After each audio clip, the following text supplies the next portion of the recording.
I'm up here because I want to dispel some vicious rumors and confirm some genuine truths. Now, first off, I picked this up on the way over here, and the popular news, it claims that Abraham Lincoln was a female. Nonsense. And I've also heard that recently I've been deemed a vampire slayer. Now, while it's true, I did temporarily become a vampire, I did not like the fact that I had to stay in during the daytime. I certainly didn't like the taste of blood. So now I hear I'm a zombie. Pardon me. Thought I've never gotten used to these. Yes. Mr. President, I've told you I'm at a Republican fundraiser. All right, look, I told you needed to go to the NAACP. Hey, look, would you quit bothering me? You've not taken any of my advice. I'm putting you on call block. Yes, sir, I'm sorry. Extremely irritating. But, yes, Mr. Horner asked me to come up and say a few words about the Republican Party, and I've heard our guest speakers were going to be Congressman Fincher and representative of the state. What's his name? And the lieutenant governor. Well, I tried to run for all those offices and failed miserably. But I was there in 1854 when this party became established. I was there when we decided we needed to form a new party. Yes, I was a former Whig. I was never a Democrat.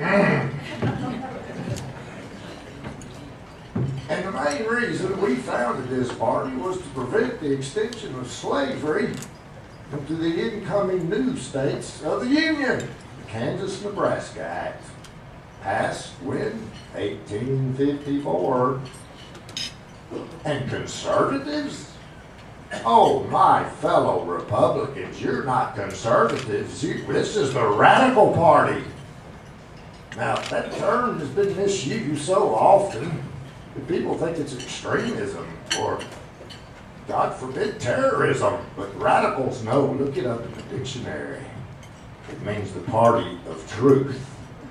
Yes. Look up radical. And I come to you today, fellow Republicans, to say we need to get back to our roots. I don't see a single black face in the crowd. That worries me.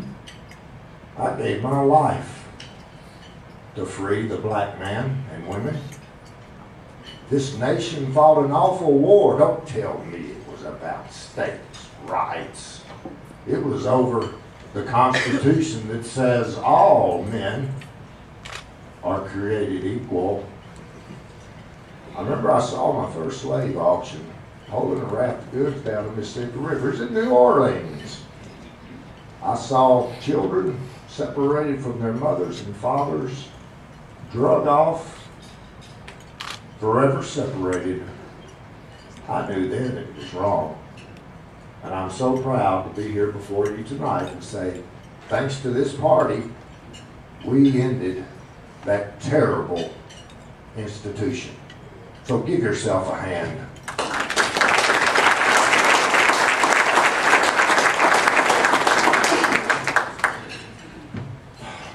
I don't have much time to speak tonight. There's more important matters at hand.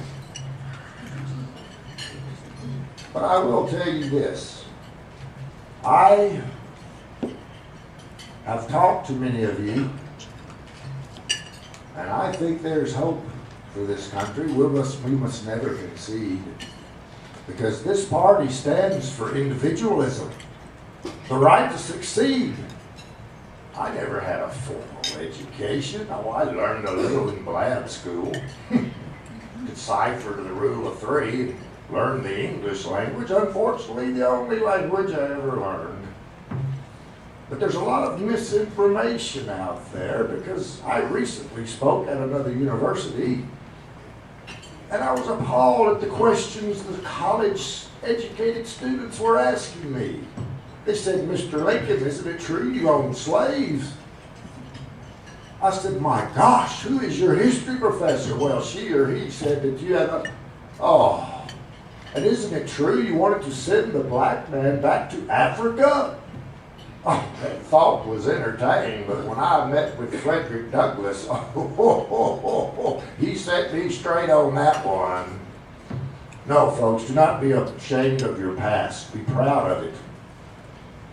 And let's get this party reorganized and be the party for all Americans.